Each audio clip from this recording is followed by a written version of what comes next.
자, 다음은 어떤 이야기인가요? 네, 또 최근에 많이 나오는 이야기 중에 히토류 얘기를 들어보셨을 거예요. 예. 네. 네, 한창 화제가 됐었는데 얼마 전에는 이 히토류가 중국과 미국의 외교 분쟁에서 중요한 화두로 떠오르면서 주목을 받기도 했습니다. 예. 이 히토류가 무역 전쟁 속에서 중국이 미국을 압박하는 수단이 되고 있다는 네. 소식 저희가 몇 주에 걸쳐서 전해드리고 있는데 맞습니다. 이 자연계에서 매우 희귀한 광물이다 이런 뜻에서 히토류라는 이름이 붙었다고 네. 알고 있거든요. 좀 더 정확하게 설명해 주시죠. 네, 맞습니다. 이 말씀하신 대로 뭐 이름 자체에서 알 수 있듯이 이 히토류라는 이름 자체가 희귀한 흙이라는 뜻입니다. 아, 이 우리가 학창 시절 배웠던 원소 주기율표를 예. 보시면 뭐 네. 수소는 H, 칼슘은 CA 이런 기호들이 있는데요. 예. 그 주기율표에 있는 17개의 원소가 이 히토류에 포함이 됩니다. 17가지가 되군요. 네, 이 몇 가지 이름을 좀 예. 예를 들자면 뭐 이트륨, 디스프로슘, 네오디움 이런 원소들이 있는데 예. 뭐 우리가 흔히 들어보기는 힘든 그러네요. 그런 그렇죠. 종류들이죠. 뭐 하나가 아니라 여러 개의 원소들이 있는 건데 네. 자, 희소성이 있다고 하는 걸 보면은 확실히 구하기가 좀 힘든 좀 광물인 것 같아요. 네, 뭐 사실 매장량 자체는 히토류가 이 지구상에 좀 풍부하게 매장이 돼 있는 편이라고 합니다. 근데 문제는 너무 고르게 퍼져 있어서 아주 여러 곳에 걸쳐서 조금씩 매장이 돼 있다는 건데요. 네. 한 곳에서 충분한 양을 얻기가 힘들고요. 또 예. 있다고 해도 우리가 쓸 수 있을 만큼 농축된 어떤 광물의 형태가 아니라 네. 이걸 다시 추출해서 써야 하는 형태로 나오기 때문에 이 순수한 금속 형태의 시료를 얻으려면 이 엄청난 양의 광석을 채굴을 해서 갈아서 정제를 해야 하는 과정이 필요합니다. 예. 그래서 아무래도 이 확보하기가 어렵다는 측면에서 네. 이 히토류는 좀 희소성이 큰 원료라고 그렇게 보고 있습니다. 네.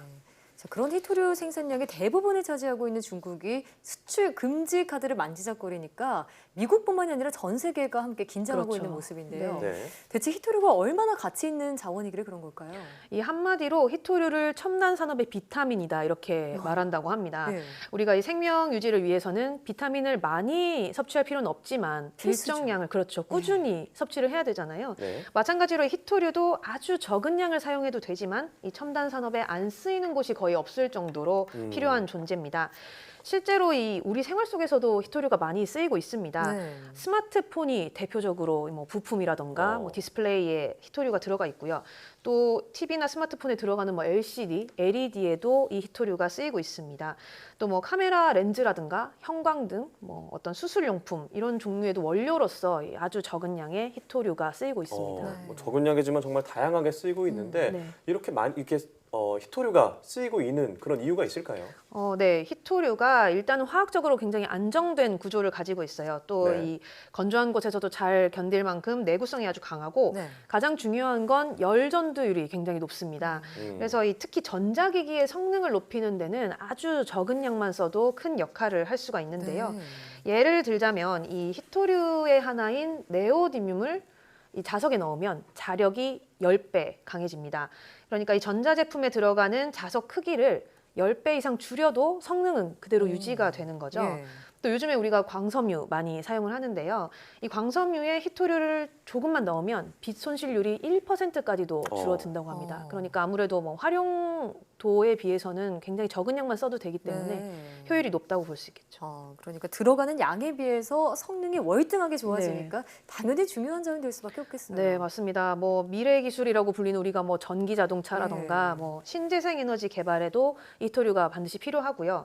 또 네. 이 첨단 기계들이 갈수록 크기가 작고 또 가벼워지고 얇아지는 네. 추세잖아요. 그러니까 적은 양으로도 이렇게 성능을 높일 수 있는 히토류가 있다면 뭐 여러 분야에서 더 많이 쓰이게 되겠죠. 네. 네, 미중 무역 분쟁으로 히토류가 좀 이슈가 되고 있는데 미국, 중국이라는 이 고래 싸움에 좀 네. 새우등이 터지는 일이 없기를 바라겠습니다. 네. 오늘 말씀 고맙습니다.